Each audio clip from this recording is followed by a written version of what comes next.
제6장 묵계와 포석. 중대한 의식에 순조롭게 대응했다 하여 어린 황제는 동태후에게 다정한 칭찬의 말을 들었다. 황제는 예복과 예모를 벗고 흰 상복으로 갈아입고 있었다. 밀어올린 머리에 조그만 변발이 한 줄기 내려뜨려져 있었다. 7살의 누이와 좌우에서 동태후에게 몸을 기대고 식전의 모습을 더듬더듬 말했다. 누이는 커다란 검은 눈을 뜨고 열심히 듣고 있었다.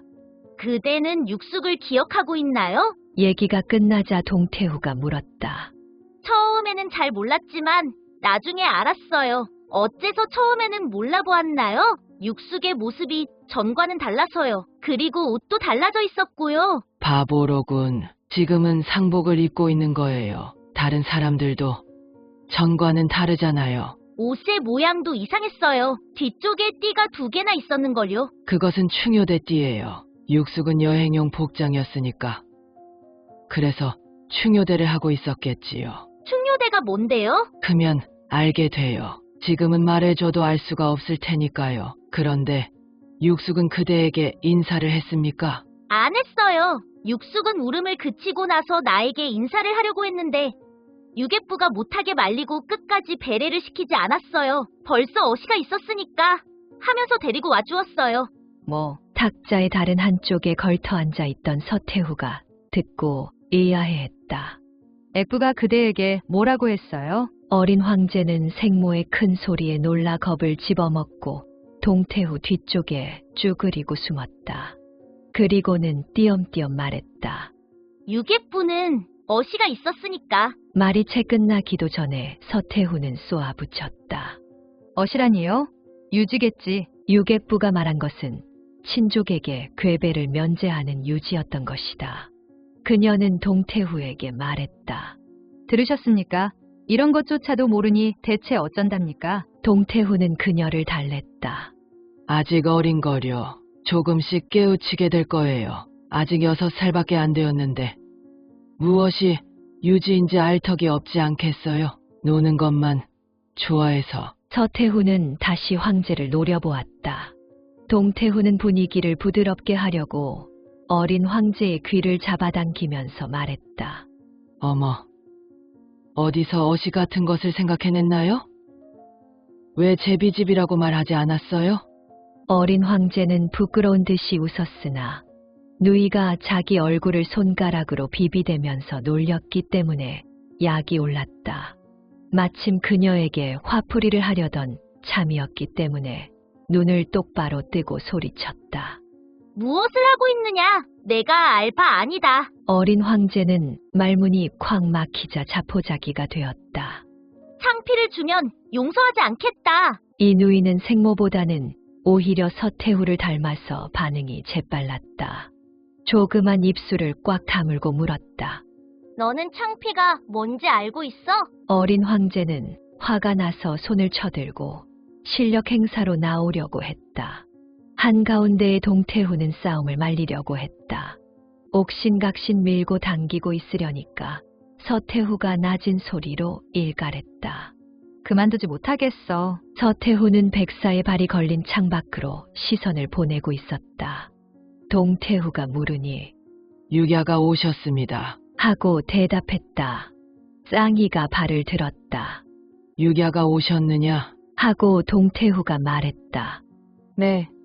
분부대로 저쪽에 오셨습니다. 어디서 만나보시겠습니까? 물론 바깥의 본전입니다. 누군가 불러서 황제와 대격격을 데리고 나가도록 해라. 낭하에 대기하고 있던 보모들이 누이와 동생을 둘러싸고 데리고 사라졌다. 남매에게 시달려서 흰 예복이 꾸깃꾸깃해졌기 때문에 동태후는 옷을 갈아입기 위해 침궁으로 돌아갔다. 넓은 거실에 서태후 한 사람만이 남았다. 왠지 자신도 알 수 없었지만 흥분하고 있었다. 더 이상 참을 수가 없어서 창으로 다가가서 흰 비단의 커튼을 열려고 했다. 공친왕을 한번 보고 싶었다. 손을 쳐들려고 했으나 생각을 고쳐먹었다. 이것은 태후된 자가 취할 수 있는 행동이 아니었다. 생각을 고쳐먹기는 했으나 지금 와서 손을 내리는 것도 안타깝다. 잠시 망설이다가 역시 큰맘 먹고 커튼의 한 구석을 쳐들었다. 공친왕이 계단 아래 서 있었다. 그녀는 처음으로 자기보다 2살 연상인 남성을 의식하고 응시했다. 초연하게 서 있는 모습, 천혜를 바라보는 듯한 의기양양한 표정이 그녀의 동공에 깊이 새겨졌다. 그런 모습은 어떤 왕공 대신도 지닐 수가 없다. 크고 싱싱한 눈, 30세의 나이, 눈 밑에 기미가 좀 있지만 오뚝한 콧날, 높은 광대뼈, 애써 갖추려 하지 않아도 자연스럽게 구비된 위엄과 어우러져 인간을 심취하게 만드는 당당한 용모와 풍채였다. 그래서 그를 용형이라고 그러는구나. 서태후는 가슴 속으로 중얼거렸다. 공친왕에게 붙어 다니는 여러 가지 말들을 생각해냈다. 그의 용모는 더할 수 없이 고귀한 상이었다. 이것은 입에 담아서는 안 되는 터부다. 사람에 따라서는 그가 외국인의 힘을 빌려서 명조 때의 경태의 고사를 따르고 있다고까지 말했다. 이것은 반드시 숙순일파가 만들어낸 유언비어만은 아니었다. 그의 형제인 돈친왕까지도 노륙은 이런 식으로밖에 모반하지 않을 수가 없으리라 하고 말한 적이 있었다. 문득 사람의 목소리가 들려왔기 때문에 황급히 손을 빼내고 뒤를 돌아다 보았다. 어느 틈엔가 동태후가 바로 뒤쪽에 와 있었다. 서태후는 빨갛게 얼굴이 달아오르는 것을 느끼고 될 수 있는 대로 태어난 것처럼 꾸미면서 입을 열었다. 나중에 중요한 얘기가 있습니다만 언니부터 먼저 시작해 주세요. 그렇게 하면 나도 계속하기가 쉬우니까요. 그래요. 동태후는 조용히 고개를 끄덕이고 궁녀에게 발을 올려라. 하고 명했다. 전후에서 납시는 양태후를 총관태감인 사진충이 괴좌하고 맞았다. 두 사람은 나란히 자리에 앉고 서태후가 불러라. 하고 명했다. 사진충의 목소리가 들려왔다. 어서 들어오십시오. 유기야. 조용한 신발 소리가 멀리서 다가왔다. 키가 큰 사람 그림자가 차츰 뚜렷해져 왔다. 흰 여장의 공친왕이었다. 문으로 가까이 다가옴에 따라서 발걸음은 더욱 빨라졌다. 그는 문을 한 걸음 들어서자 위를 우러러보고 곧장 무릎을 꿇었다. 신혁은 모황태우 및 성모황태우에게 인사를 올립니다. 예모를 바닥에 놓고 그 기세로 고두했다. 일어서 주세요. 일어서 주세요. 동태후의 목소리는 정중한 가운데도 친근함이 담겨 있었다. 그것은 바로 대가족의 시동생과 형수가 만날 때 주고받는 말투였다. 사진충, 빨리 유기아를 일으켜 드리세요. 시동생과 형수, 이 세 사람 모두 눈 가장자리가 붉어져 있었다. 그러나 이런 때 눈물을 흘리는 것은 의례적이지도 않으며 아무런 도움도 되지 않는다고 판단했는지 모두들 울음을 자제하고 있었다. 동태후가 먼저 입을 열지 않으면 안 되었는데 무슨 말부터 시작해야 할지 알 수가 없었다. 생각이 떠오르는 대로 말문을 열었다. 유기야는 언제 도읍을 떠나셨습니까? 신은 7월 26일 이른 아침에 도읍을 출발했습니다. 여행은 며칠 걸렸습니까? 이것은 쓸데없는 질문이었지만 공친왕은 손가락을 접고 헤아리면서 대답했다. 꼭 닷새가 걸렸습니다. 도중은 무사했습니까? 네, 아무 일도 없었습니다. 다리나 도로가 그다지 잘 정비가 되어 있지 않아서 신은 오는 도중에 각 지방관에게 자궁을 맞이할 수 있도록 공사를 서두르라고 말해두었습니다. 잘하셨습니다. 어떻게든 연말까지는 도읍으로 환도할 수 있게 되기를 바랍니다. 연말이면 너무 늦습니다. 공친왕은 잠시 입을 다물고 나서 났지만 정중한 목소리로 계속했다. 신의 생각으로는 귀성은 빠르면 빠를수록 좋다고 여겨집니다. 동태후는 맞장구를 쳤으나 참뜻을 알 수가 없어 서태후 쪽을 돌아다 보았다. 서태후가 그 뒤를 물려받았다. 환도는 당연히 빠를수록 좋습니다. 그러나 여러 가지 수배를 한다. 음이 아니면 안 됩니다. 공친왕은 얼굴을 들고 그녀를 보며 조용히 대답했다.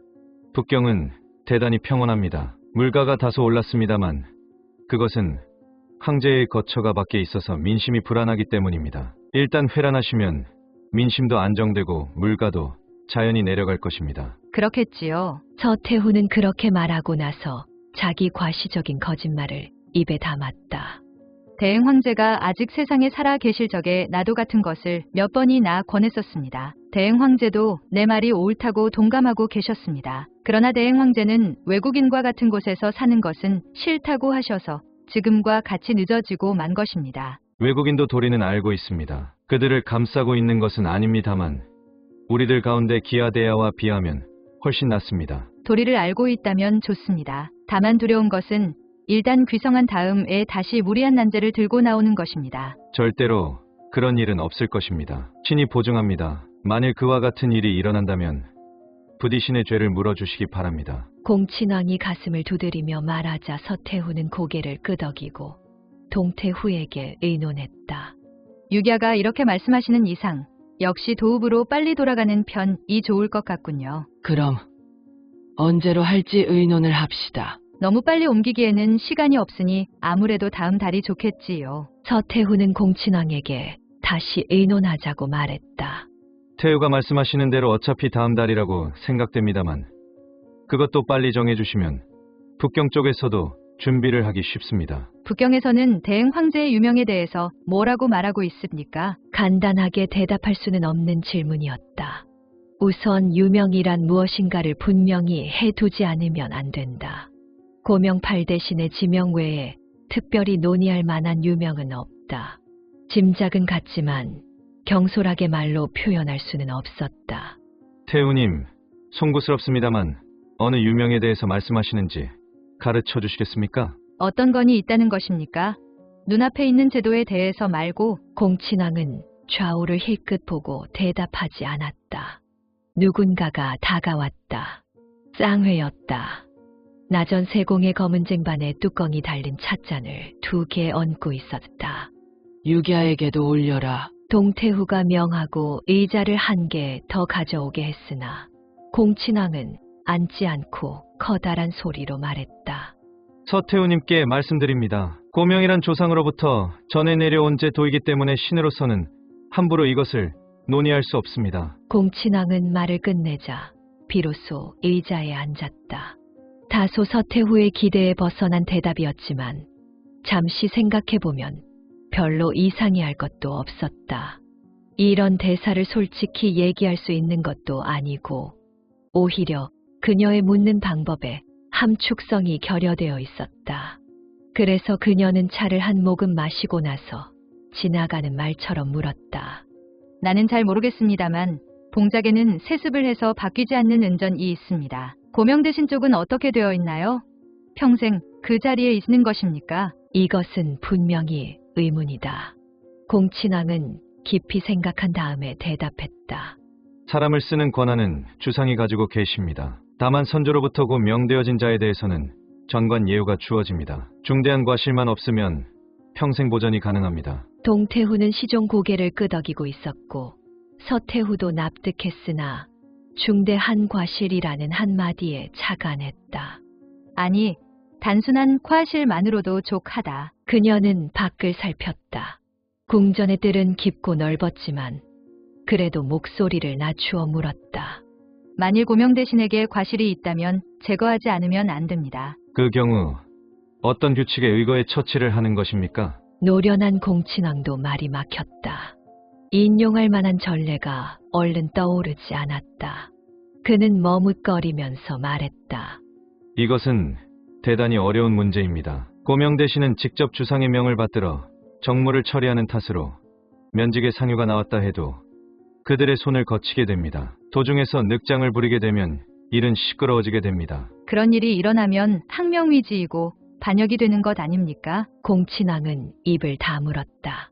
서태후의 이야기는 틀린 것은 아니지만 반역으로 처치하는 것은 간단하게는 되지 않는다.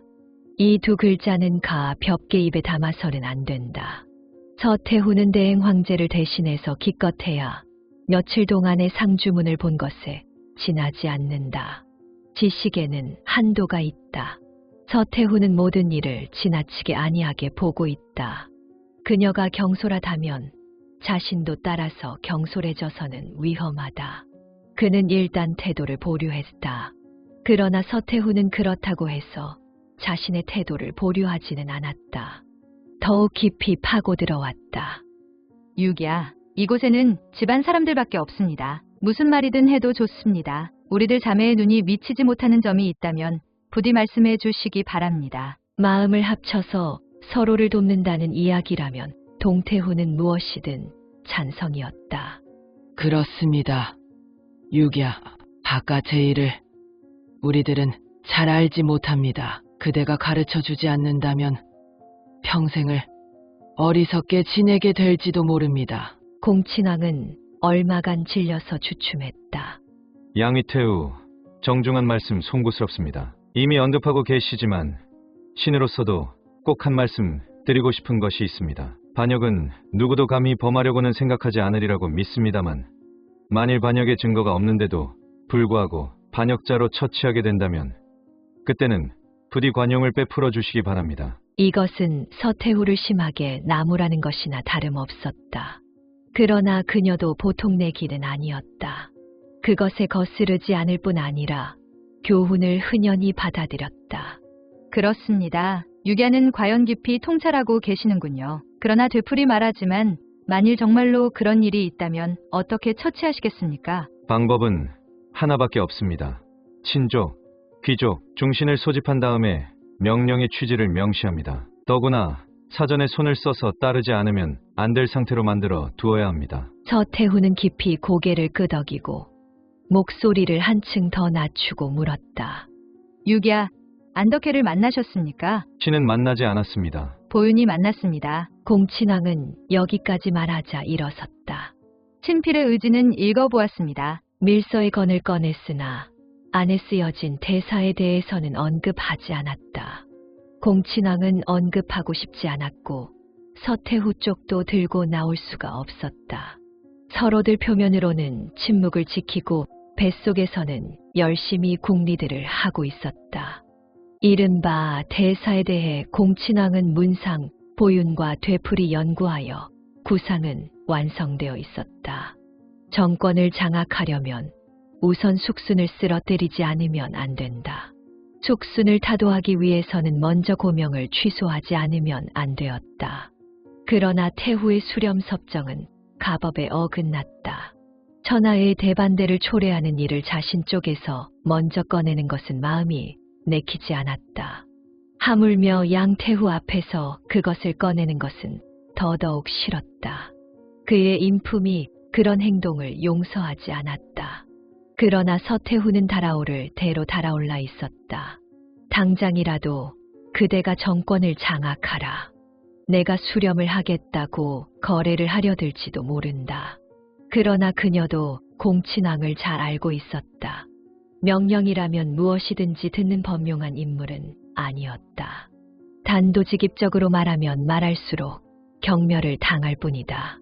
장사로 말하더라도 한쪽이 서둘러 팔려고 들면 다른 쪽은 반드시 꽁무니를 빼는 법이다. 파는 쪽이 불리하다. 여기서는 우선 그에게 먼저 값을 부르게 하고 그 다음에 서로 흥정을 벌이면 주도권을 잡을 수 있고 뒤에 일하기가 쉬워질 것이다. 잠시 동안의 침묵은 공친왕과 서태후에게는 흥정의 시간이었지만 제3자인 동태후에게는 견디기가 어려운 시간이었다.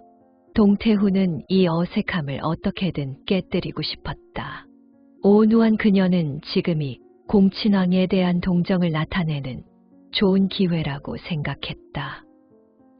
유기야, 공친왕은 황급히 일어나서 대답했다. 신 여기에 있습니다. 앉으세요. 특별히 대행 황제를 비판하는 것은 아닙니다만 그 유언은 다소 배려가 결여되어 있었던 것처럼 생각합니다. 그 8명 가운데 그대의 이름이 들어있지 않다니, 당신들 형제는... 동태후는 암담한 표정으로 머리를 흔들고 그 뒤에 할 말을 잃었다. 공친왕은 자신의 가장 쓰라린 곳을 찔린 것 같은 아픔을 느꼈지만 동시에 동태후의 공평함에 감동하여 자신도 모르는 사이에 눈시울이 뜨거워졌다. 공친왕은 황급히 고개를 숙이고 눈물이 나오는 것을 필사적으로 억제했다. 냉정한 서태후는 퍼뜩 영감을 얻었다. 언니, 내리 생각이 있는데 어떻겠어요? 어떤 생각인데요? 대행 황제와 유가는 핏줄이 이어진 형제예요. 결코 어떤 원한이 있었다고는 생각되지 않아요. 당시 소인배들의 꿰매 빠지고 또 병이 심했을 때이기도 했기 때문에 주도 면밀함이 부족한 감이 없지 않았습니다. 어쩔 수가 없었던 것이지요. 배려가 부족했던 점을 어떻게든 우리들이 보충해드리려고 생각합니다만. 동태후는 크게 기뻐했다. 그렇습니다. 당신은 정말로 머리가 잘 돌아가는군요. 어떻게 보충해 드리면 좋을지 말씀해 주세요. 내 생각으로는 유야를 군기처로 다시 돌아가게 하여 그 8명과 함께 일하게 하면 될 것 같아요. 공친왕은 깜짝 놀랐다. 그녀가 이런 말을 꺼내리라고는 예상도 하고 있지 않았다. 그래서 펄쩍 뛰면서 힘껏 손을 흔들었다. 그것은 안 됩니다. 태우님의 높은 은혜를 신은 절대로 받을 수가 없습니다. 동태후는 깜짝 놀랐으나 서태후는 오히려 웃었다. 공친왕이 당황해하는 모습이 우스웠던 것이다. 내심으로는 의기양양했다. 단 한마디로 냉정한 태도를 무너뜨린 것이다. 공친왕도 자신의 상태를 깨달았다. 마음을 가라앉히고 조용한 목소리로 돌아갔다. 추거해 주시는 것은 감사하게 생각합니다만 그것은 대사에 있어서 득이 되는 것이 없고 오히려 유해할 것입니다. 어째서입니까? 동태후는 의아해했다. 공친왕은 잘 설명할 수가 없었다. 서태후는 그가 곤혹해하는 것을 유유히 바라보고 있었다. 실제로 조금 골려주려 하고 있었던 것이다. 가까스로 공친왕은 내 문자를 생각해냈다. 고장난 명. 이것은 참으로 멋진 비유였다. 동태후도 의미를 이해할 수 있었다. 호환도 많은 사람에게는 이길 수 없다고들 하지요. 유야 혼자서는 그들 8명을 상대할 수 없다는 말씀이군요. 그렇다면 다른 방법을 생각해 봅시다. 서태후는 소환자와 자주상기를 두면서 배운 유도의 수법을 응용한 것이다. 공친왕에게 장을 때린다고 일부러 위협해 당황하게 만들어 본심을 이끌어내려고 한 것이다. 축순의 삼엄한 감시하에 공친왕과 은밀히 만난다는 것은 용이하지 않다. 이 귀중한 기회에 하다못해 그의 본심의 일단이라도 이끌어내지 않으면 소환자를 이용한 고육책도 보람이 없다. 서태후는 미간을 찌푸리고 동태후에게 대답했다. 우리들 자매가 할 수 있는 일은 유야를 군기처로 되돌아가게 하는 것 정도겠지요. 유야가 태사에 해가 있을 뿐이라고 말씀하신다면 틀림없이 다른 좋은 생각이 있을 것입니다. 서태후는 약간 머리를 들고 공친왕을 똑바로 응시했다. 유야, 그렇지요? 말씀해 주세요. 이것은 대단히 중요한 일입니다. 지금 여기서는 대답할 수가 없습니다. 양위태우께 부탁드립니다. 신은 이틀간의 말미를 얻어 신중히 계획을 세워보려고 합니다. 서태후는 만족의 뜻을 표했다. 겨우 구체적인 얘기를 해주었기 때문이다. 두 태후는 눈짓을 교환한 뒤 동태후가 말했다. 먼 길에 고단하시겠지요. 일단 휴식을 취하세요. 황공합니다. 공친왕이 연파치상전에서 물러나 한 걸음 밖으로 나가자 일단 사진충이 태감의 숙직실로 안내했다. 최고급 차와 과일 4접시로 대접했다. 좌에서도 우에서도 왕야라고 부르면서 후한 접대를 해주었다.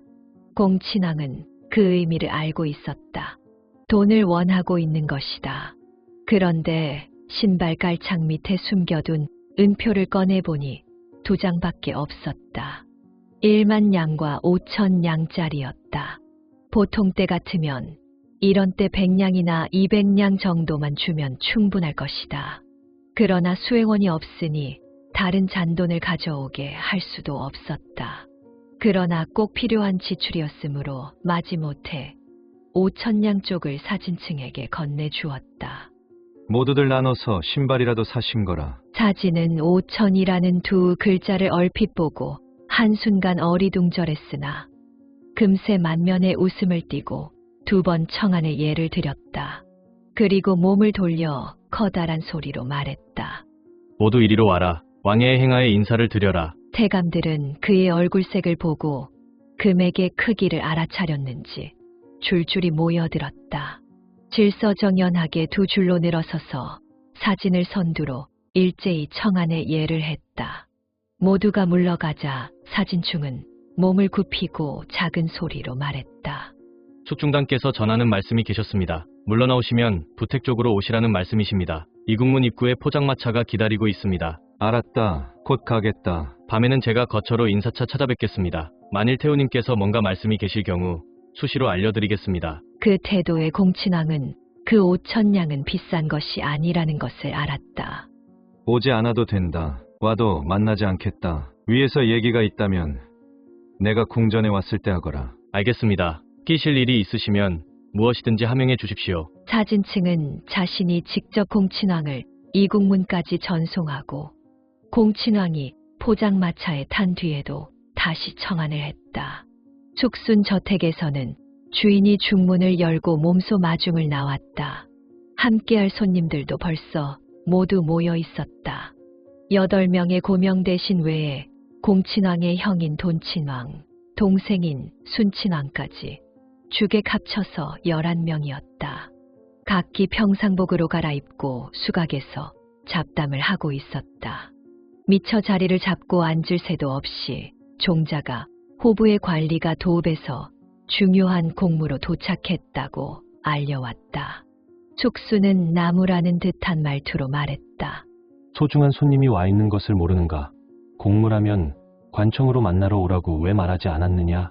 지금은 만날 시간이 없다. 관청에 서기가 따라와 가지고 뭔가 대단히 중요한 것이라면서 서둘러 전하러 왔다고 합니다. 축수는 손님들에게 양해를 구하고 관리를 만나러 갔다. 차를 마시고 있으려니까 그가 수각으로 돌아왔다. 만면에 웃음을 띠고 대단히 기뻐하는 모습이었다. 뒤에서 하인이 납작한 천에 싼 꾸러미를 받쳐들고 들어와서 대리석을 덮은 자단의 둥근 탁자 위에 놓았다.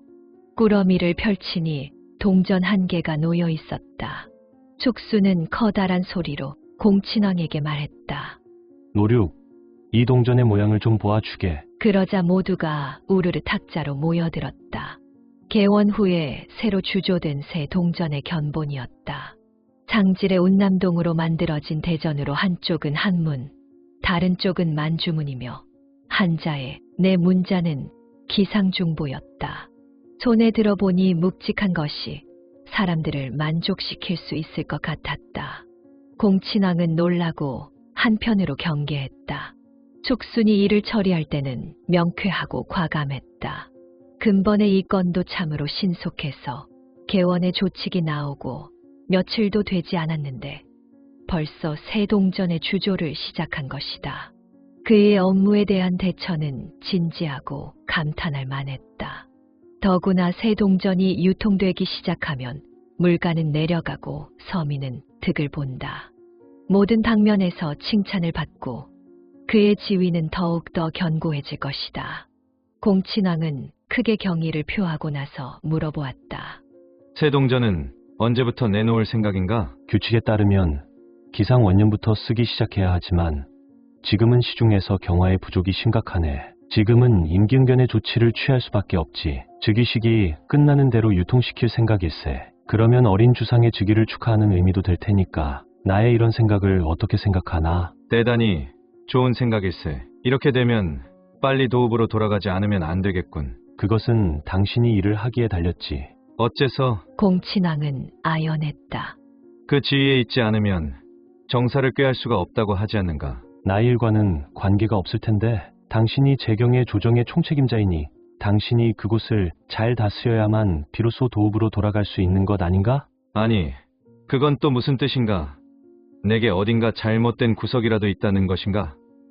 도읍에 사는 사람들은 위험에 몸을 내맡기고 고생하면서 생활해 나가고 있네. 게다가 가까스로 세상을 진정시켰는데 아직도 부족한 곳이 있다는 듯한 투로 말을 하다니 정말 나를 실망시키는군 그래. 숙수는 껄껄하고 크게 웃고 나서 그의 어깨를 두드렸다. 노륙, 당신은 역시 아직 전군. 마음 놓고 농담도 할 수가 없군 그래. 이제 됐네. 불평은 그 정도로 하게. 나중에 형님이 벌주를 받을 테니까. 사람을 병신 취급하는 태도가 공친왕은 불쾌했으나 돌이켜 생각하면 이것은 오히려 바라던 바가 아니던가. 그는 교만에 취해서 경비도 등한히 하고 있었다. 일을 일으키기에는 안성맞춤이 아닌가. 그렇게 생각하니 불쾌감 따위는 당장 날아가 버렸다. 얼마 뒤에 연석으로 안내되었다. 주인은 공친왕을 상좌에 지명했으나 그는 사양했다.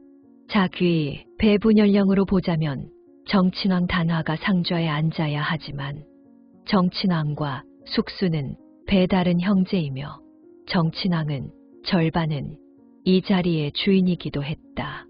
결국 돈친왕이 상좌에 앉게 되었다.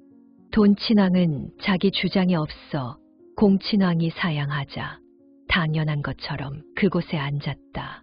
이야기는 자연히 공친왕과 숙순이 주도했다.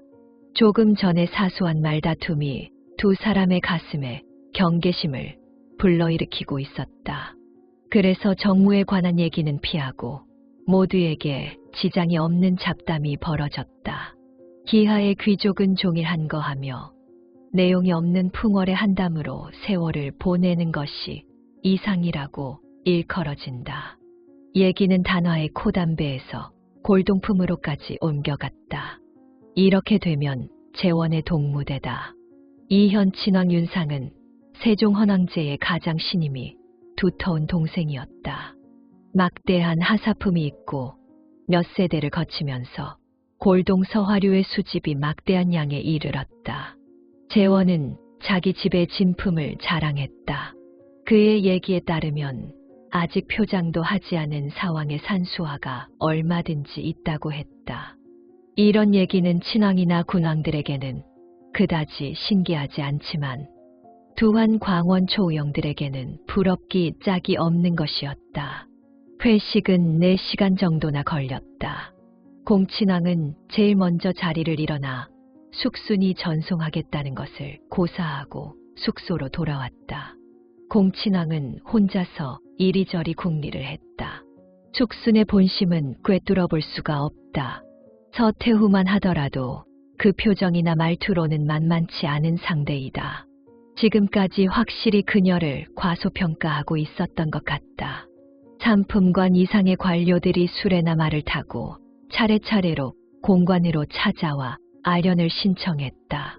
공친왕은 지쳐 있었고 자신의 언동은 신중을 요해야 하기 때문에 예의 없이 회견을 거절했다. 그는 문을 닫고 충분히 수면을 취한 뒤 등불이 켜지기 시작할 무렵에 일어났다. 세수를 하고 차를 마시고 있으려니 그가 도읍에서 데리고 온 하인이 보고를 하러 왔다. 시리아순 친왕 혁현가 조금 전에 찾아오셨습니다. 왕야가 주무신다고 말씀드리니까 나중에 식사에 초대하고 싶다고 하셨습니다. 왕야는 대단히 필요한 모습으로 아마 사양하실 것이라고 말씀드렸더니 그렇다면 요리를 보내드리겠다고 하셨습니다. 응, 잘 말했다. 요리는 조금 전에 도착했습니다. 한 식탁 분의 연곽석입니다. 어떻게 드시겠습니까? 공친왕은 그 가운데에서 비교적 담백한 요리만 남기고 그 바뀌 것은 제비집까지 포함해 전부 수행원들에게 나누어 주었다. 그리고 이렇게 말했다. 내 명함을 가지고 가서 조노야에게 한 잔 마시러 오라고 전해주게. 조유경도 밤이 되면 공친왕을 만나러 갈 생각을 하고 있었다. 관복으로는 곤란하여 흰 상복에 모자는 쓰지 않고 도보로 은밀히 공친왕의 숙소를 찾아가 측문으로 들어갔다. 공친왕은 방에서 나와 계단 위에서 기다리는 파격적인 마중을 했다. 조유경이 무릎을 꿇고 고두하려고 하자 그는 부축해 일으켜 손을 끌고 방으로 안내해 들어갔다. 도중에 상황을 얘기하고 있는 사이에 하인이 들어와 준비가 다 되었다고 말했다. 요리는 그다지 입에 맞지 않을지도 모르지만 술은 좋은 것이 있네. 공친왕은 브랜디를 가져오도록 명했다. 서양 대인이 선물한 그 술 말씀이십니까? 하인은 착오가 없도록 물었다. 그렇다. 내가 표시를 해놓은 그 병이다. 조유경은 브랜디를 보아도 무슨 술인지 알 수가 없었다. 그래서 약물을 관장하는 공친왕이 설명했다. 1812년이라고 쓴 외국 문자를 가리키며 이 병의 술은 50년이나 경과한 것으로 프랑스 황제 나폴레옹이 러시아에 원정한 해에 양조된 것이라고 말해 주었다. 그러나 조유경은 그것을 보아도 알 수가 없었다. 성화관 요제의 흰 바탕에 남색 무늬의 잔에 그 호박색의 액체를 따랐다. 조유경이 한 모금 입안에 머금어 보니 감칠맛하며 향기하며 기가 막혔다. 그러나 난생 처음 마셔보는 미주를 많이 마실 수는 없었다. 그것에 취해 버린다면 중요한 이야기를 할 때 냉정함이나 주도 면밀함을 잃을 것을 생각하니 두려웠던 것이다. 식사를 끝마치자 서재로 들어가 하인을 물리치고 대개의 밀담에 들어갔다. 나는 서쪽 분을 과소평가하고 있었던 것 같네. 하마터면 진퇴유곡에 빠질 뻔했네. 공친왕이 감탄하는 것이 조유경에게는 의외이기도 하고 의외가 아니기도 했다. 서태후가 정무를 보기 시작한 지 불과 10여 일밖에 되지 않았는데도 벌써 대단히 유능하다는 평판이 나돌고 있었다. 하지만 공친왕으로 하여금 진퇴유곡에 빠지게 했다는 것은 전혀 뜻밖의 일이었다. 그 8명의 고명대신들은 서쪽을 어떻게 느끼고 있나? 조유경은 잠깐 생각하고 나서 대답했다. 한마디로 말하면 정명이라는 두 글자로 밖에는 표현할 수가 없습니다. 이친왕과 정친왕도 모두 두려움을 품고 있는 것 같습니다. 그녀의 무서움은 정명함에 있는 것은 아닐세. 모르는 체하며 바보로 위장하고 어리석음을 내세우는 데 있단 말일세. 그렇습니다. 왕야, 그것은 한층 더 깊은 견해입니다만 물론 어떤 근거가 있으시겠지요. 그렇다네. 공친왕은 기억을 더듬으면서 순서를 따라 천천히 설명했다. 서태후는 몹시 뜨겁게 달아올라 있어서 어떻게든 내 입에서 수렴의 건을 헌책해 하려고 강요하고 있었네. 물론 나로서는 그런 부주의한 말은 입에 담을 수가 없었지. 궁지에 몰린 서태후는 이번에는 나더러 군기처로 돌아가라는 말을 꺼내더군. 그것은 나를 더욱 궁지로 몰아넣는 술책이지. 정말 무서운 사람이더군. 그래서 왕야는 뭐라고 말씀하셨습니까? 당연히 거절했지. 나는 양태우에게 궁리를 해서 좋은 방책을 찾아 내오겠다고 말씀드렸는데 뭔가 좋은 지혜가 없겠는가? 조유경은 손을 움켜쥐고 꼼짝 않고 생각에 잠겨 있다가 공친왕의 허를 찌르는 얘기를 했다. 서태후의 생각대로 해도 무리가 없다고 생각합니다. 무슨 소리인가? 공친왕은 깜짝 놀랐다. 왕야가 복귀하신다면 자연히 추기영수가 되십니다. 군기제도는 유래한 지가 이미 오래되었으며 모든 대정이 그곳에서 나온다는 것은 천하주지의 사실입니다. 정무를 장악하는 사람도 군기처의 명의를 잠칭하지 않으면 어떻게 해볼 수가 없습니다. 그러니까 왕야가 군기처로 가신다면 대권을 되찾는 좋은 기회가 될 것입니다. 설사 명목상으로는 고명대신보다 미치더라도 그쪽은 그쪽이고 이쪽은 이쪽으로 대등하게 행동한다면 부동의 지위를 쌓을 수가 있습니다. 조유경은 한참 동안 공친왕의 모습을 살피고 있었으나 아무 말도 하지 않기 때문에 다시 계속했다. 모금, 도안 광원 초의영은 현재 문제의 3인조에게 의존하지 않을 수가 없습니다. 그러나 이것은 왕야가 군기처에 계시지 않기 때문으로 왕야가 일단 돌아가셔서 그들을 통제하신다면 복종하지 않을 수가 없을 것입니다. 만일 말을 듣지 않는다면? 문제 없습니다. 그들의 군기직을 빼앗아 버리는 것입니다. 고명 대신의 명의는 선제가 내리신 것이니 당분간 그만두게 할 수는 없습니다. 그러나 군기 대신의 진퇴에 관련되는 권한은 주상의 수중에 있습니다. 그만두게 하지 못할 리가 없습니다. 공친왕은 조금 마음이 동한 것 같았다. 그대의 견해는 신선하고 상당히 핵심을 찌르고 있구먼. 다만 왕야가 좀 더 다른 생각을 가지고 계시지 않다면 이렇게 실행해 보시면 어떻겠습니까? 결단해야 할 때 하시지 않으면 오히려 재앙을 초래한다고 합니다. 결단하기 어려운 일이기는 했다. 공친왕은 주저하면서 말했다. 내가 두려워하는 것은 정면 대결이 되면 양쪽 모두 쓰러지는 결과로 끝날 수도 있다는 것일세. 조유경은 대답하지 않았다. 겨우 알 수가 있게 되었다. 공친왕은 자신의 높은 지위를 생각하고 항상 당당하고 위험 있는 태도로 있고 싶은 것이다. 날렵하고 사나운 숙순과 칼을 서로 겨누고 싸우거나 하고 싶지는 않았던 것이다. 어쨌든 모든 것은 비성하고 나서일세. 도읍으로 돌아가서 어떻게 해야 할지 의논하겠네. 알겠습니다. 조유경은 공손하게 대답하고 찻잔을 집어들었으나 입까지 가져가지 않은 채 생각에 잠겼다. 타인보다 우선 자기가 어떻게 되느냐인 것이다. 그는 이미 군기처에서 군기 대신과 거의 같은 자격을 가지고 있었다. 그렇기는 하나 대신은 아니었다. 초우영의 자리에 사실은 그가 앉게 되어 있었지만 그가 한사코 사양했기 때문에 초우영이 가지에 뛰어올라 봉황이 된 것이다. 그가 고사한 것은 제 딴에는 공친왕에 대한 충성심에서였다. 공친왕은 반드시 군기처에 돌아올 터이니 그날이 오면 떳떳하게 중용되어 그때야말로 자신의 재능을 발휘할 수 있을 것이라고 믿고 있었다. 그러나 뜻하지 않게 대행 황제의 생전에는 공친왕의 희망은 이루어지지 않았다. 그런데 지금 우연히도 군기처에 돌아갈 기회가 찾아왔다. 군기 대신과 정무를 돕는 고명 대신과의 지위는 그다지 큰 차이가 나지 않았다. 그러나 8명이 일체가 된다면 공친왕은 1대 8의 불리함을 면할 수가 없다. 하지만 공친왕에게는 결코 고장난 명의 우려는 없었다. 군기 대신도 고명 대신도 어느 쪽이나 군기장경의 손을 빌리지 않으면 정무를 진행할 수가 없다. 그렇게 하지 않으면 어떠한 호령도 정부의 문을 나갈 수가 없다. 숙순이 아무리 수완가라고 하지만 특별히 유능한 관리를 찾아내다가 새로운 별개의 군기장경의 반을 만든다는 따위의 일은 할 수가 없었다.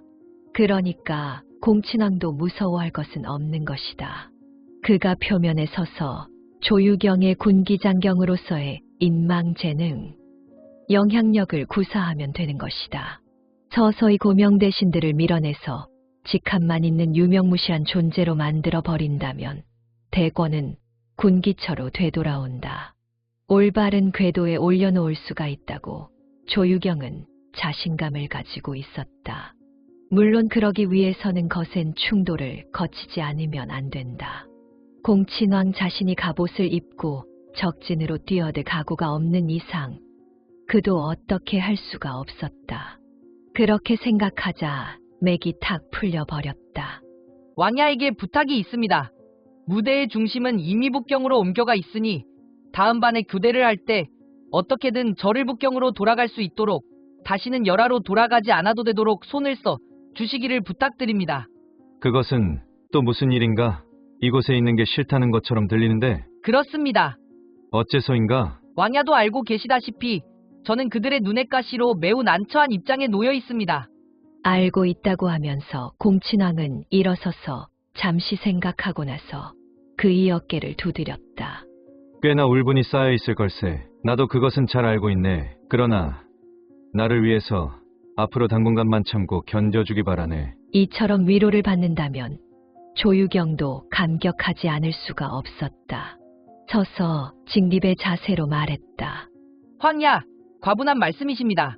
지금은 모두가 마음속으로 괴로워하고 있네. 우리들뿐만이 아닐세. 그러나 일단 도읍으로 돌아간다면 공친왕은 조금 사이를 두고 나서 계속 말했다. 국면은 크게 달라질 걸세. 불과 1개월이나 2개월이네. 무슨 일이 있든 그대는 그때까지 버텨주기를 바란다. 공친왕의 어조에는 숙순과 단호하게 일전을 나눌 기백이 엿보였다. 다만 싸울 장소를 북경으로 정한 것에 지나지 않았다. 공친왕과 두 태후의 이해는 일치하고 있었다. 군기처로 돌아가서 한 걸음씩 권력을 장악하는 길을 취하지 않는다면 나머지는 선제의 유언에 의한 체제를 일거에 뒤집어 엎고 모든 것을 새로 다시 시작하는 수밖에 없다. 이 방법을 취한다면 수렴청정제를 받아들이고 기정사실화하지 않으면 안 된다. 두태후의 처우도적 극적으로 도모하고 나아가서는 공친왕이 세력 배양으로 이어갈 수가 있다. 어느 것이나 긴급하게 손을 대지 않으면 안 된다. 조유경은 생각을 정리한 다음 이렇게 건의했다. 저희 어리석은 생각으로는 지금 무슨 일이 있어도 하지 않으면 안 될 일이 두 가지 있습니다. 하나는 수렴에 대한 타진이고 두 번째는 군사를 동원해 위력을 과시하는 것입니다. 그의 수렴의 타진 구상은 이전에 주학근이 문상과 보윤에게 낸 건의와 일관하고 있었다. 출병 시위는 주학근이 열하에 왔을 때 협의에 서정하고 있었다. 공친왕은 이 두 가지 점에는 이의가 없었다. 우선 알고 싶은 것은 그 이해의 정확한 분석과 수순이었다. 그것을 알기만 하면 최종 결정도 내리기 쉽다. 조유경은 이런 상황도 잘 이해하고 있는 탓으로 공리공론은 버리고 구체적으로 이야기를 하기 시작했다. 본조는 고명을 특히 중시해왔습니다. 그것에는 그 나름대로의 배경과 이유가 있습니다.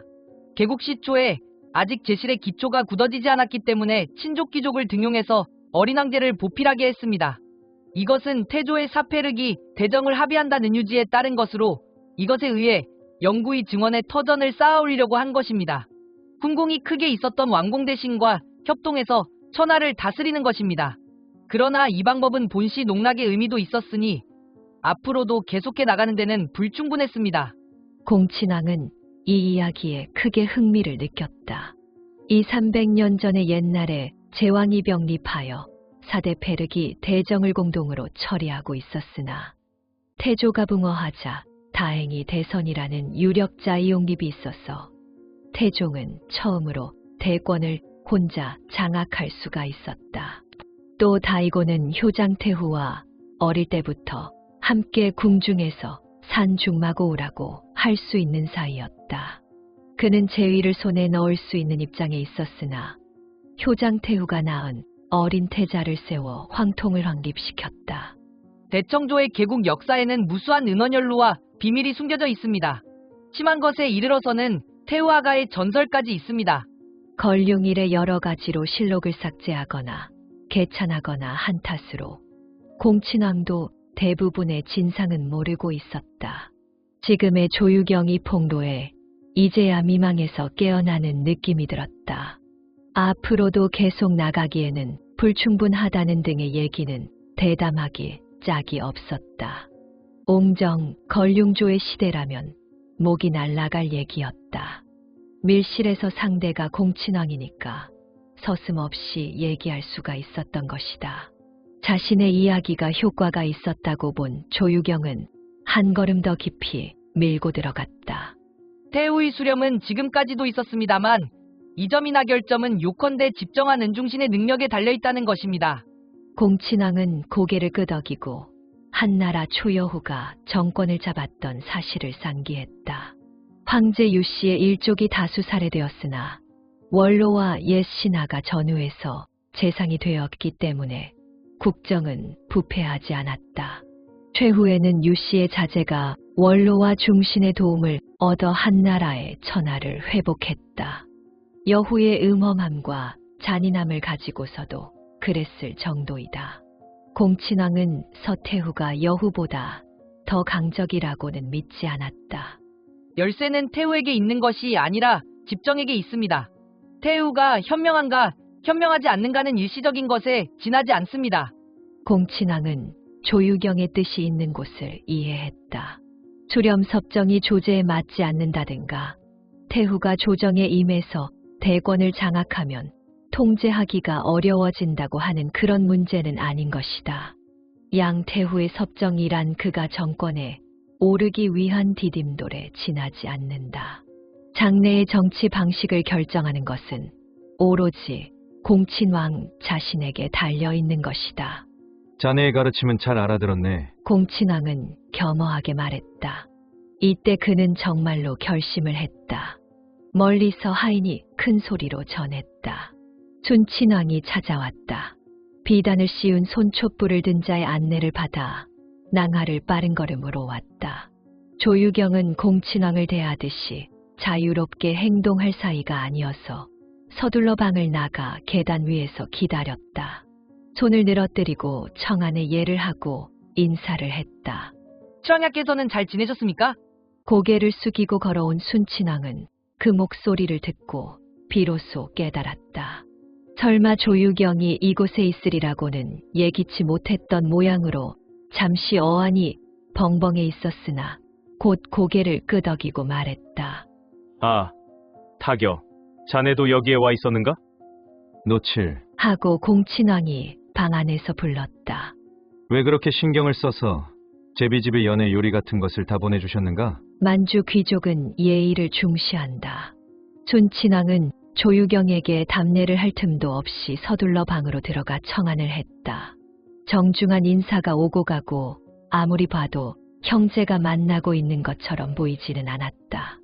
공친왕에게 앉으라는 권유를 3차례나 받고 나서야 겨우 앉았다.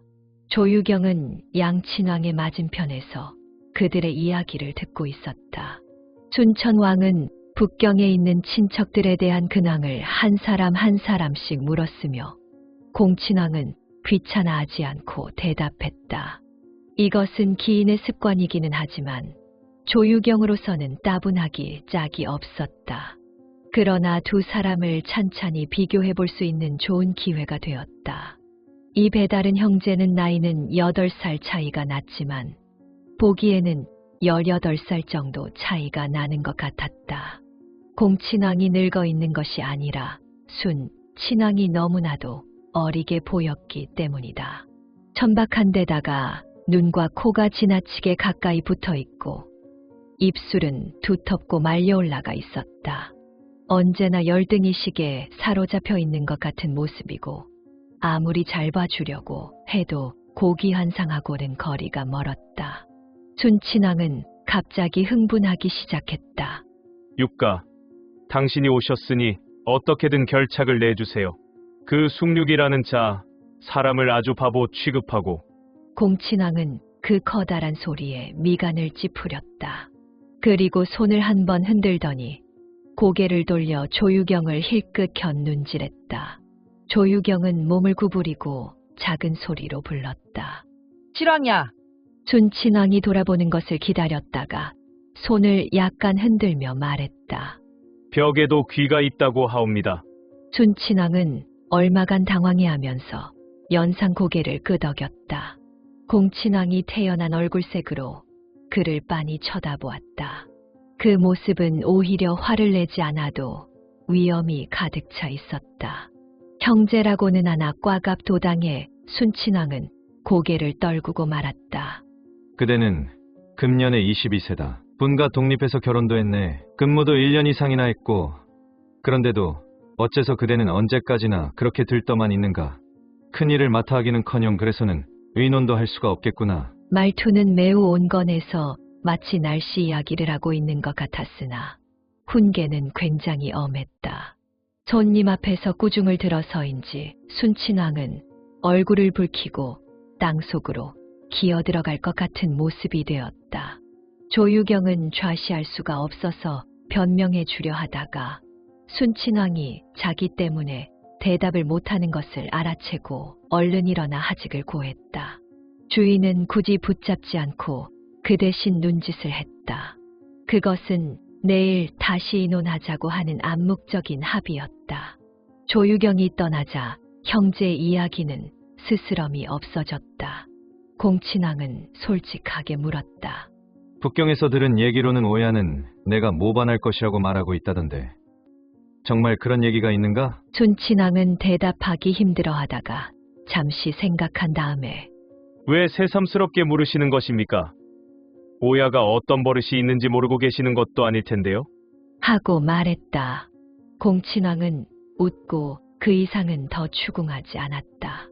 기회가 있으면 그에게 말해 주었으면 좋겠는데 자기도 잘 모르는 것은 입에 담지 않는 것이 좋겠다고 말이다. 나도 그에게 말한 적은 있습니다. 순친왕은 입을 비쭉거리며 자신도 돈친왕에게는 불만이라는 얼굴을 했다. 우리 형제들은 마음을 하나로 합해 숙순에게 대항하지 않으면 안 되는데 무엇 때문에 뒷다리를 잡아당길 필요가 있습니까? 모두가 그렇게 소문 얘기를 떠들어대고 주장하고 있기 때문에 그러는 모양인데 그것은 나로서도 어쩔 수가 없습니다. 완전한 핑계만은 아닙니다. 녀석은 바보지만 그대는 바보가 되어서는 안 되네. 잘 기억해 두거라. 이곳에 있는 동안은 그들이 뭐라고 시비를 걸어와도 절대로 정색을 하고 싸우거나 하지 말라. 어차피 귀성하면 좋든 나쁘든 분명히 하지 않으면 안 될 테니까 말이다. 귀성하면이라고요? 순친왕은 흥분했다. 그래서 어떻게 할 생각입니까? 지금은 아직 뚜렷한 계획은 없다. 하여간 여행하면서 생각해 볼 생각일세. 따돌림을 당한 순친왕은 불만이었다. 크게 도움이 될 수 있다고 믿고 있었는데 이영님은 역시 그를 다른 멍청한 동생들과 마찬가지로 어린애 취급을 하고 중대한 이야기는 털어놓아 주지 않는다. 그 표정에서 마음의 움직임을 읽어낸 공친왕은 이렇게 당부했다.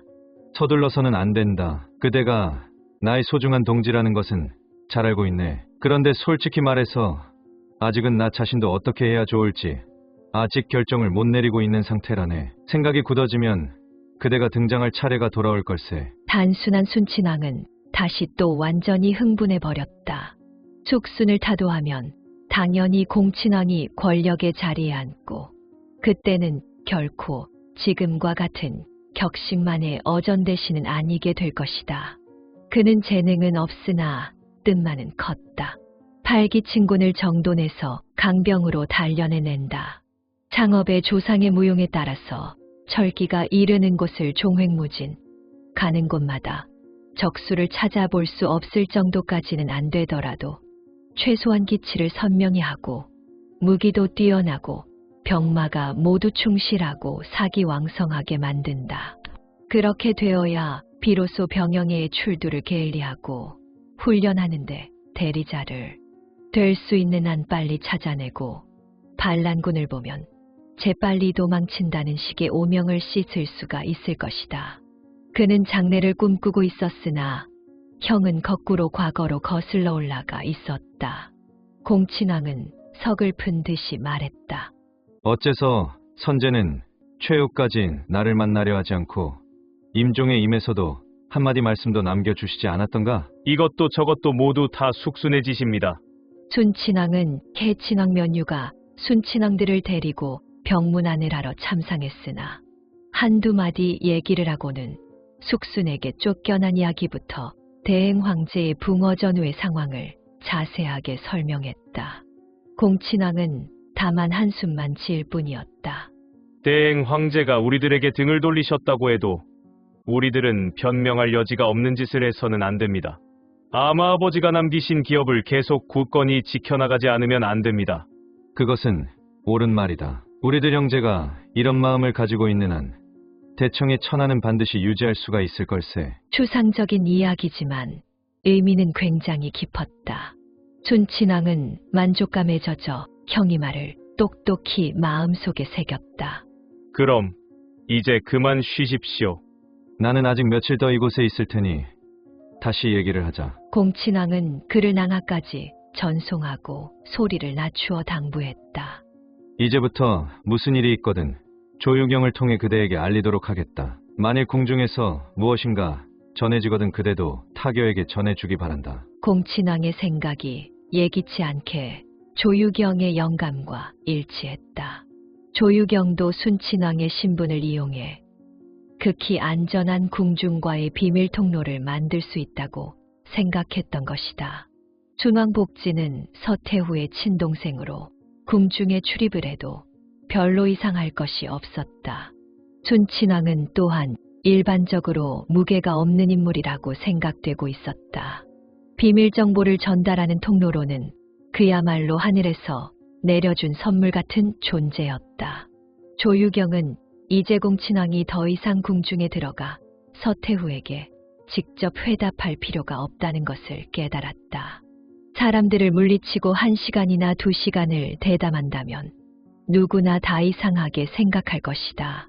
하물며 호심탐탐한 숙수는 더욱 그렇게 생각할 것이다. 의심을 피하는 것 이상으로 좋은 일은 없다. 공친왕은 부득이한 일이 있을 경우 외에는 궁중에 사화하지 않고 조유경도 그를 만나지 않는 편이 좋다고 생각했다. 그래서 조유경은 중단된 대화에 혀 대신 붓을 사용하기로 했다. 그는 등불을 밝히고 북경 유리창의 지물상 특제인 방벽도전을 한 장 꺼냈다. 그는 붓을 들고 한참 동안 구상을 한 다음 물 흐르듯이 써내려 가기 시작했다. 순식간에 한 장을 끝내자 다시 한 장을 꺼냈다. 그리하여 단숨에 7장을 썼다. 그 7장 가운데는 판에 박힌 문구는 하나도 없었으며 조목별로 친절하고 세밀하게 씌어 있었다. 우선 편지를 쓴 이유를 말하고 뒤이어 공친왕이 아무것도 하고 있지 않은 것처럼 보이게 하라. 라고 건의했다. 자궁에는 자주 참여해도 상관없지만 태후는 될 수 있는 대로 만나지 말 것. 한편 순친왕 부부를 통해 양태후에게는 수렴섭정에 찬성한다는 뜻을 분명히 한다. 단 이를 지나치게 서두르지 않도록 못을 박아둔다. 수렴에 대한 사전 공작이지만 주학근이 제안한 정치면에서의 논의의 발동은 조급히 추진할 필요가 있다. 그 다음의 행동은 숙순들의 반응을 본 이후에 정하면 된다. 만일 그들이 찬성도 아니고 반대도 아니라는 태도라면 누군가 어사에게 상주문으로 정식으로 수렴을 제의하게 하면 어떤가. 그 원문을 왕공 대신 육부 34 구경 335 한첨 과도 등에게 적절히 논의한 다음에 상주한다. 라고 하는 것이 가장 자연스럽게 성공하는 길이다. 그러나 좀처럼 그렇게 순조롭게는 진행이 되지 않을 테니 그 정도까지 가면 군대임으로 시위를 할 차례가 될 것이다. 이 점은 조유경도 많은 것을 쓰고 있지 않았지만 승보를 염두에 두었다. 승보는 오만불손하기 때문에 사람들에게 경계당하기 쉬운 인간이다. 결국 어떤 부대를 출동시켜 숙순을 굴복시킬 것인가는 공친왕 자신이 정하지 않으면 안 된다. 승보에 대한 농락 공작도 이미 문상과 주학근이 시작하고 있으니 많은 것을 쓸 필요가 없었다. 편지는 수취인이 이름도 발신인이 이름도 없고 맨 끝에 독후소각이라고 되어 있었다. 다만 처음에 감원 주인 친전이라고 되어 있는데 이것은 공친왕의 벼로였다. 봉함하기 전에 조유경은 다시 한번 처음부터 고쳐 읽어보았다. 천천히 창가로 다가가니 희미하게 동력이 밝아오기 시작했다. 갑자기 세상의 움직임은 장기의 승부와 비슷해서 국면의 역전도 그다지 드문 일만은 아니라는 것을 깨달았다. 이쪽이 밤을 꼬박 세워서 숙순에 대한 수를 이것저것 계산한 것처럼 어쩌면 저쪽의 숙순이나 두안들도 똑같이 공친왕에 대한 작전을 짜고 있는지도 모른다. 그래서 편지에 다시 한 줄을 보태서 공친왕이 하루라도 빨리 귀경해서 상대의 경계심을 누그러뜨리도록 하라고 권했다. 전부의 수배를 마치고 났더니 벌써 출사 시각에 가까웠다. 조금 눈을 붙였다가 군기처에 나갔더니 최근에 열심히 상사의 비위를 맞추고 있는 정석영이 먼저 나와 있었다. 조유경은 조용하고 교양이 있는 사람이었으므로 지난 10여일 동안 잔뜩 들떠있는 그에 대해서도 동료로서 지켜야 할 예의를 제대로 지키고 있었다. 그러나 이날의 그는 어제까지의 오만한 태도와는 딴판으로 얼굴 하나 가득 웃음을 띠고 있었다. 분명히 무엇인가를 말하고 싶은 모습이었다. 조유경이 앉자마자 가까이 다가와서 타공, 하고 낮은 목소리로 말했다. 이친왕의 얘기를 들었는데 오늘 밤 공친왕을 식사에 초대하고 당신도 자리를 함께 한다고 하던데 뭐요? 조유경은 과장해서 놀래 보였다. 별로 대단한 일도 아닌데 이렇게 호들갑을 떠는 것은 정말 웃기는 일이었다. 어째서 내가 자리를 함께? 그 밖에 또 누가 오신답니까? 그 8분하고 몇 사람의 왕야가 오신다던데요. 아니, 그런 고귀한 분들이 아니고 내가 묻고 있는 것은 이곳의 동료분들입니다. 당연히 당신도 함께겠지요. 아닙니다. 타공 외에는 아무도 없습니다. 그래요? 조유경은 몸을 뒤로 젖히고 의자의 등에 기대 낙담한 표정을 지었다. 그렇다면 갈 수 없습니다. 어째서입니까? 마치 내가 열심히 아첨을 하고 있는 것 같으니까요. 이것은 가시가 돋친 말투였다. 정석영은 어색한 듯이 억지 웃음을 지었다. 그것은 아침을 하느냐 하지 않느냐 하는 문제는 아니지요. 임무상의 예의에 속하는 일입니다. 당상의 사람들이 우리들을 대등하게 취급해주는데 잘난 체하고 체면을 차릴 수도 없겠지요. 그건 그렇군요.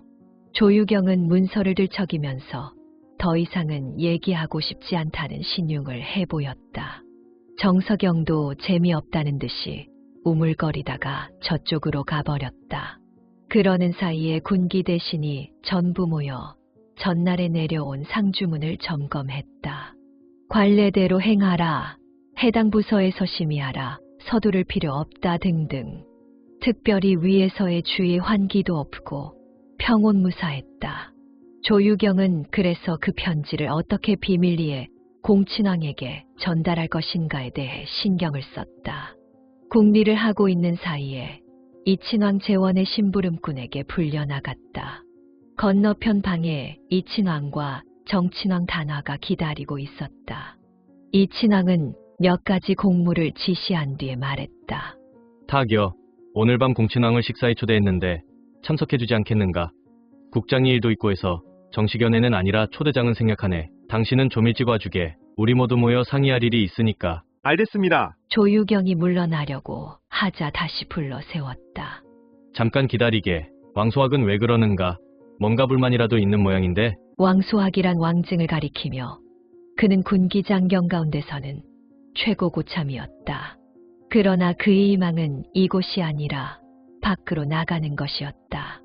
이번에 학정의 제비뽑기에 떨어져 굉장히 실망하고 있었다. 나중에 들으니 애당초 제비통에는 그의 이름이 들어있지 않았다. 후보자가 될 기회조차 주어지지 않았던 셈으로 그는 그 사실을 알자 더욱더 화가 나 병 때문에 귀경하겠다고 신청했던 것이다.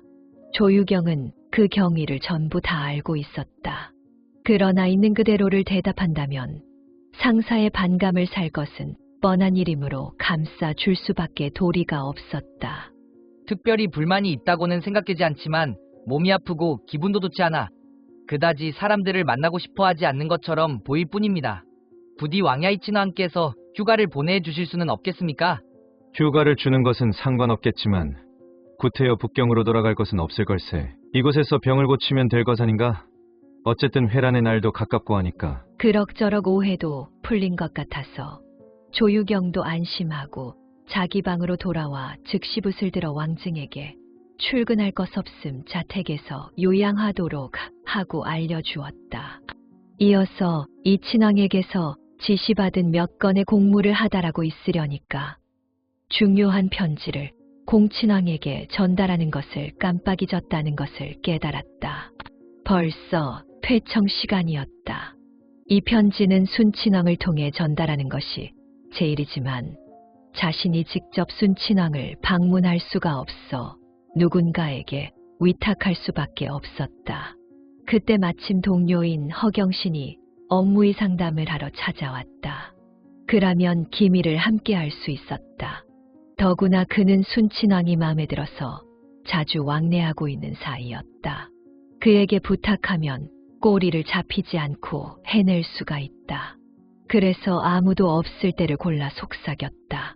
성숙, 당신에게 부탁할 일이 있소. 편지 한 통을 바감에게 전해주지 않겠소?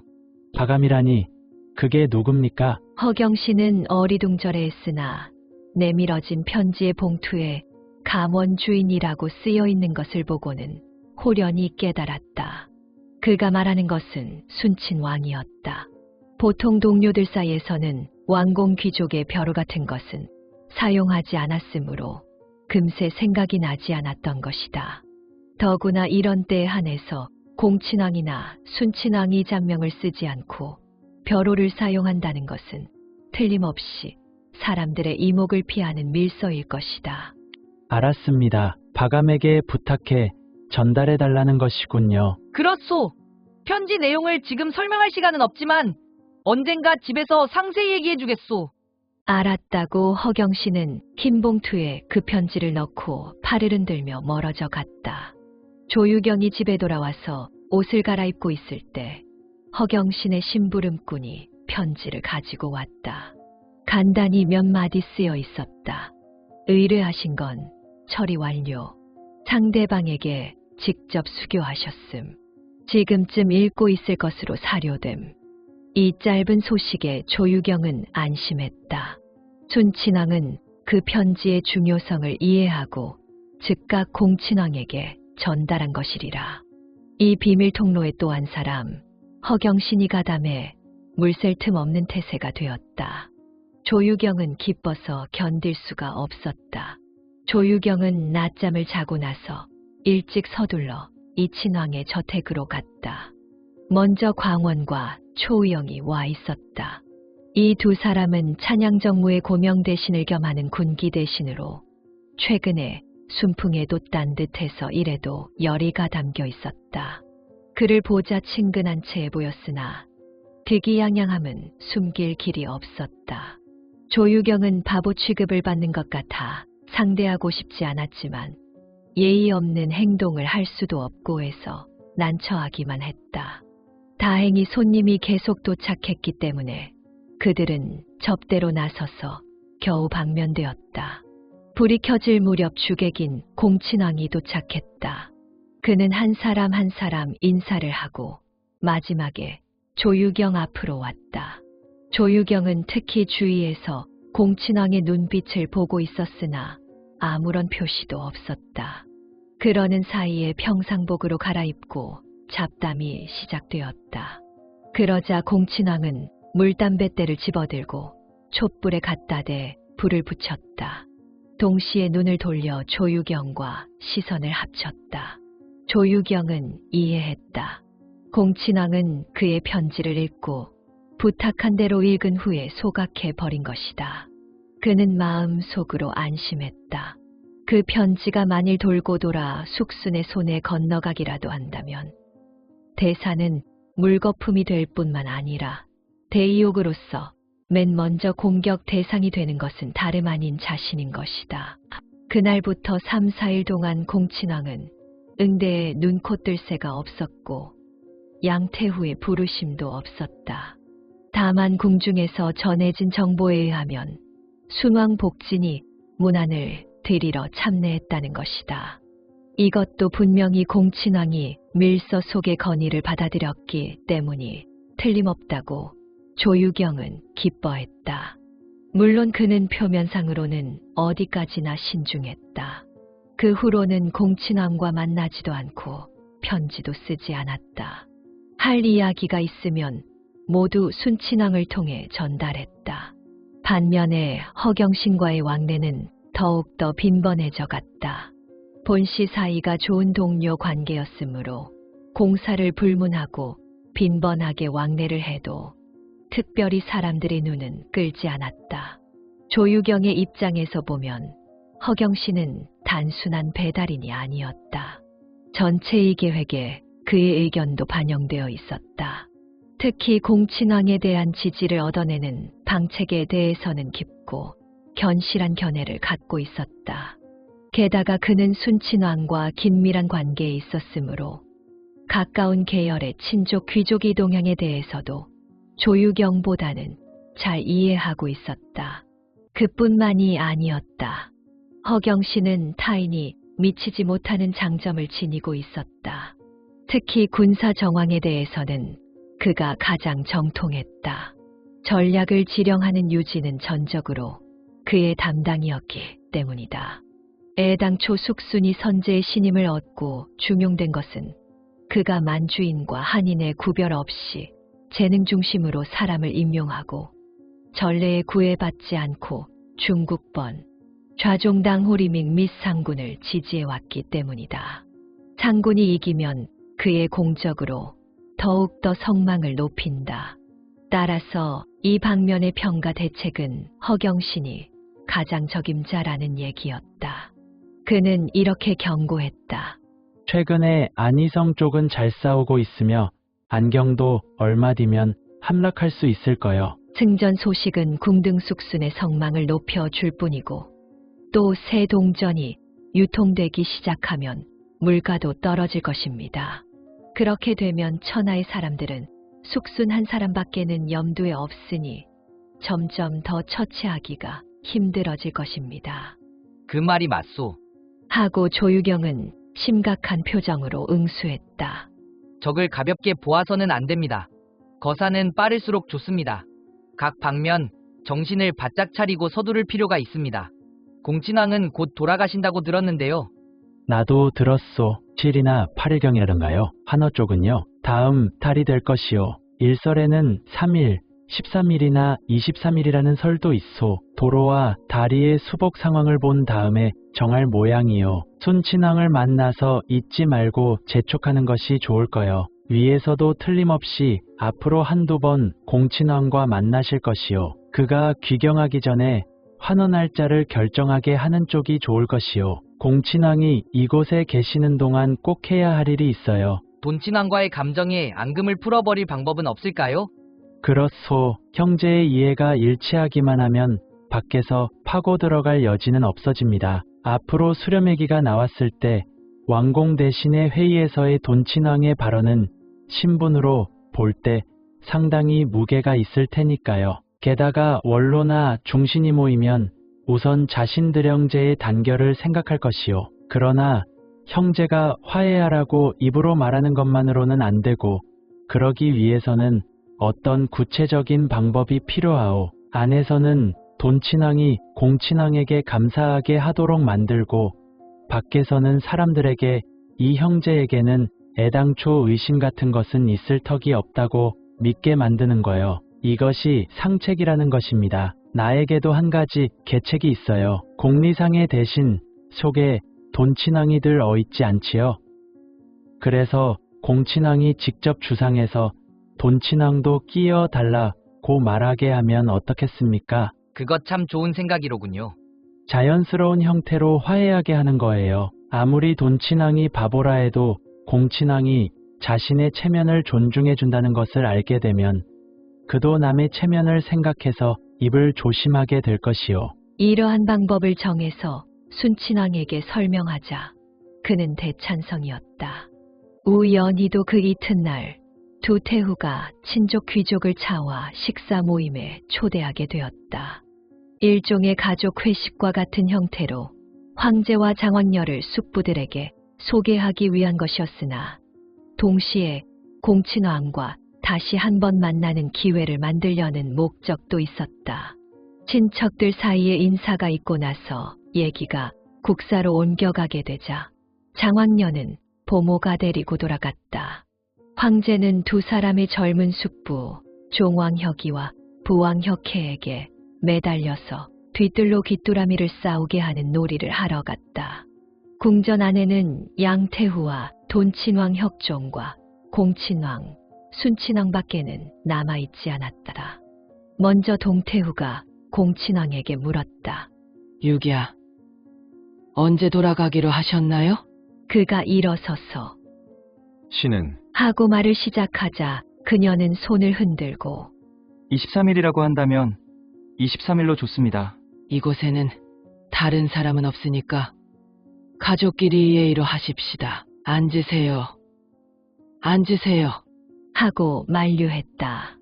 황공하옵니다. 어명에 따르겠습니다. 신은 7일에 돌아갈까 하고 생각하고 있습니다. 도읍에서 하지 않으면 안 될 일이 많이 있어서요. 얘기하면서 서태후를 보았다. 그녀의 반응도 빨랐다. 얼른 맞장구를 쳤다. 도읍의 일은 모두 당신을 믿고 있습니다. 잘 부탁합니다. 신은 기필코 전력을 다할 것입니다. 일단 도읍으로 귀성하면 일체는 신의 책임입니다. 양태우는 얼굴을 마주보고 희미하게 미소를 띠면서 고개를 끄덕였다. 다만 환호의 날짜에 대해서는 부디 양태우께서 가능한 한 빨리 결정해 주시면 신도 준비하기가 쉬워질 것이라고 생각합니다. 그러자 서태후가 대답했다.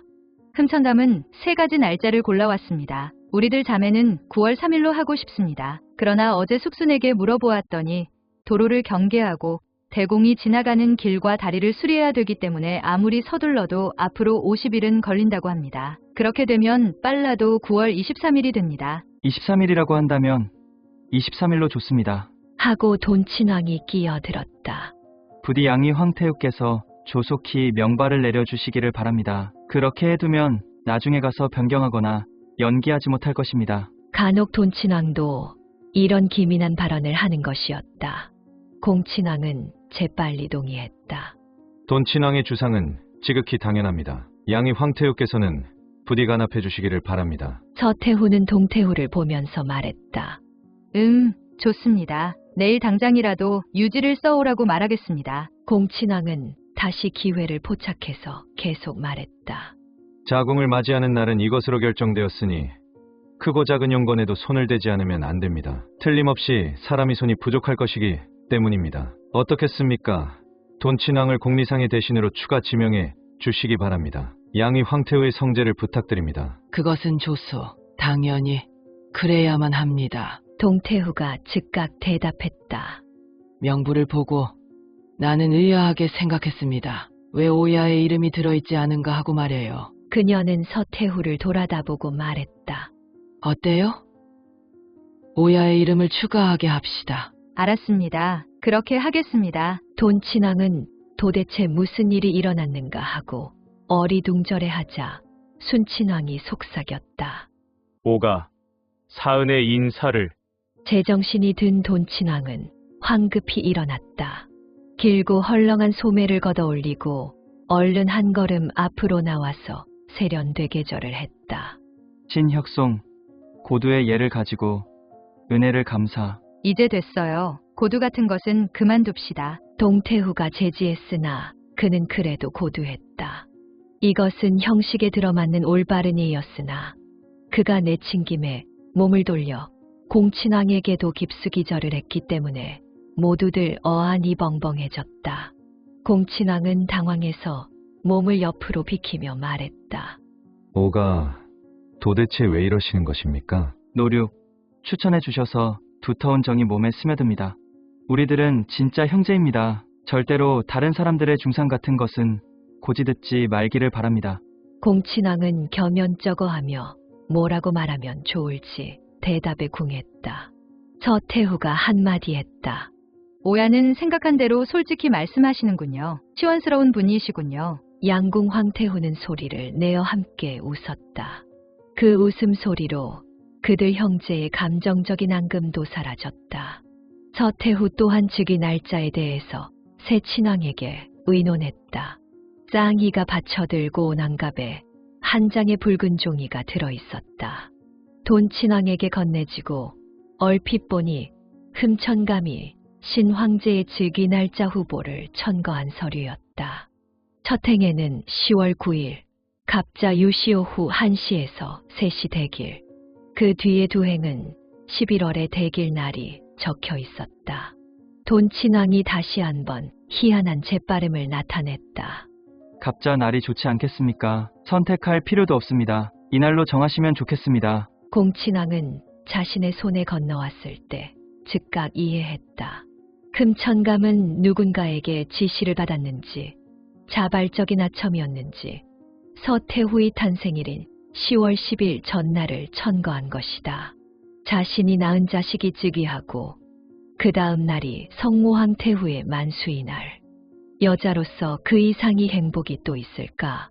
그러나 공친왕도 시침을 뚝 떼고 붉은 종이를 순친왕에게 돌렸다.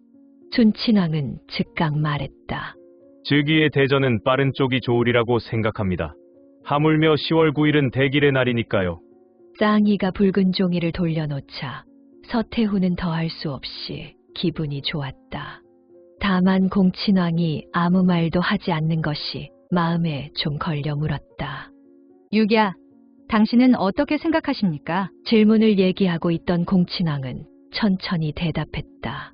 신은 도읍의 정세를 감안해서 일정이 맞을지 어떨지를 생각하고 있었습니다. 9월 23일에 출발하셔도 10월 초가 아니면 도읍에는 도착하실 수가 없습니다. 9일에 의식을 행하시는 것은 상당히 빠듯한 일정입니다만 성모 황태후 만수의 전날이기도 한 이상 대단히 경사스러운 일이라고 생각합니다. 신이 도읍에 돌아가는 대로 모두에게 지시에 서둘러 준비시키겠습니다. 서태후는 은밀히 공친왕의 그 주도면밀함에 혀를 내둘렀다. 대소를 불문하고 필요한 수단을 강구하는 방식이었다. 좋습니다. 하고 흔연히 대답하고 양태후가 날짜를 결정했다. 중요한 용건이 끝나고 다시 잡담이 벌어졌다. 서태후는 공친왕의 딸이 무척 보고 싶다고 얘기했다. 이것은 아첨이 아니었다. 정말로 귀여워하고 있었던 것이다. 자기는 여자아이를 낳지 못했고 황제의 만년 2, 3년은 동침을 하지 않았으니 아이를 낳을 수 있는 기회도 없었다. 공친왕이 하직을 고하고 물러나와 보니 재빨리 숙순파에 대한 정보가 들어왔다. 새 친왕이 궁중에 초대받아가서 무슨 얘기를 나누었는지 신경을 곤두세우고 있다는 것이었다. 상대방의 경계심을 풀기 위해 그는 숙순을 방문했다. 표면상으로는 귀경이 작별 인사라고 해두고 실제로는 양태후와 얘기한 내용을 모두 전했다. 물론 공친왕이 얘기하지 않더라도 다른 통로로부터 이 소식은 모두 전해질 것이다. 그러나 공친왕이 이런 태도로 나오자 숙수는 마치 정심환을 먹은 것처럼 기분이 좋아졌다. 그 답례로 숙순도 대행 황제의 유조의 초안을 공친왕에게 보여주고 의견을 물었다. 결과는 글자 몇 개 고친 것에 지나지 않았으나 두 사람은 기분 좋게 헤어질 수가 있었다. 8월 7일 유조를 송포하는 날이 찾아왔다. 유시 오전 5시 7시 문무백관이 차례로 궁정으로 들어갔다. 공친왕은 유칙을 받고 나면 즉각 북경으로 출발할 생각이었다. 유조의 송포 장소는 행궁의 덕회문의 근정전 앞이었다.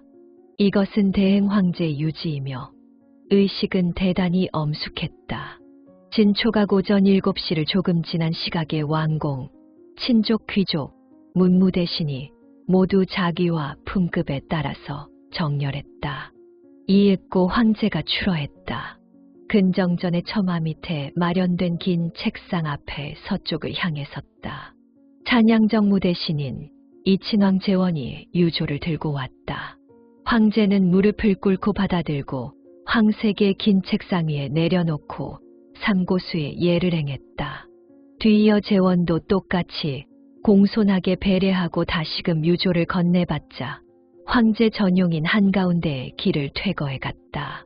덕회문 밖에서 예부당관이 무릎을 꿇고 삼배의 예를 하고 받아들어 군기처에 전달했다.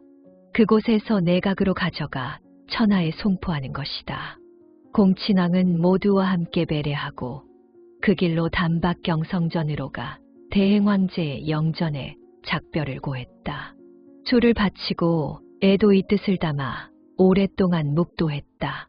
눈을 빨갛게 물들이고 군기처로 돌아가 여장으로 갈아입었다. 그 동안에도 인사를 오는 사람들에 대한 응대로 바쁘게 쫓겼다. 호위를 거느리고 당당히 대오를 짜고 승덕부에 도착한 것은 정오에 가까웠다. 여정의 최초위원인 조양현이 일행의 접대 등의 임무를 인계받았다. 현은 부잣집 정원이 붙은 건물을 빌려서 상어지 느러미에 연석을 준비해 놓고 있었다. 돈친왕과 순친왕 그리고 그동안 교제를 깊이 해왔던 고급 관료 몇 사람이 송별을 위해 기다리고 있었다. 식사하기 전에 공친왕은 기회를 포착해서 순친왕 혁현과 둘만의 짧은 얘기를 나누었다. 순친왕이 손에 넣은 정보에 따르면 제원 등은 그를 정황기 한군 도통으로 삼기 위해 상주할 예정이라고 했다. 그는 전부터 금군을 지휘해 보고 싶었다. 이 임무는 정황기 한군의 군무를 장악한다. 군사보다도 민정이 일이 많았지만 그를 흥분시키기에는 충분했다. 형으로서 여기서 한마디 격려해 주지 않으면 안 될 것이다. 정말 잘 되었구나. 도통은 일개의 우두머리다. 내 대신이나 어전 대신과 같은 한직이 아니다. 정신 바짝 차리고 공부해라. 장차 큰 일을 담당할 수 있게 될 테니까. 잘 알겠습니다. 그리고 그들은 의숙을 내세워 시위내 대신에 관인 열쇠를 폐용하는 역직에 임명하는 것 같습니다. 의숙이란 여친왕 의도를 가리켰다. 그는 지금 북경에 머물러 있었다. 어전 금이의 순애인 이 역직에 왜 그를 임명하는 것일까? 뭔가 다른 의도가 있는 것일까? 주의할 필요가 있으나 당장은 뭐라고 판단이 서지 않아 별도로 생각난 것을 일러두었다. 이곳에 있는 동안에는 각별히 주의해라. 절대로 직계 황족이라고 자만해서는 안 된다. 그대는 아직 젊으니 남에게서 배울 것도 많을 것이다. 항상 친절하고 공손하고 말은 겸허하게 해야 한다. 지나치게 나서서 남에게 빈축을 사지 않도록 해라. 춘친왕은 납득이 갔다. 이야기의 요점은 많은 사람과 사귀고 인심을 얻으라는 것이었다. 식사를 끝내고 잠시 휴식을 취한 뒤 전송 인사를 하고 출발했다. 승덕부에서는 또 몇몇 사람들이 배웅을 하려고 기다리고 있어서 할 수 없이 수레를 내려서 인사를 나누고 출발했다. 한참을 달리고 있는데 파발이 밀서 한 통을 가지고 달려왔다. 조유경에게서였다. 승보와 담정양이 연명으로 황태후에게 성체이안을 상주했다. 상주문은 상중임에도 불구하고 백색이 아니라 황색 종이를 사용하고 있었다. 찬양정무 대신들은 규정에 위배된다고 해서 주상에게 올릴 처벌에 관한 심의의 허가원을 준비 중이라는 정보였다. 시작되었구나. 공친왕은 혼잣말을 하고 북경으로 밤낮을 가리지 말고 서둘러 가도록 명했다.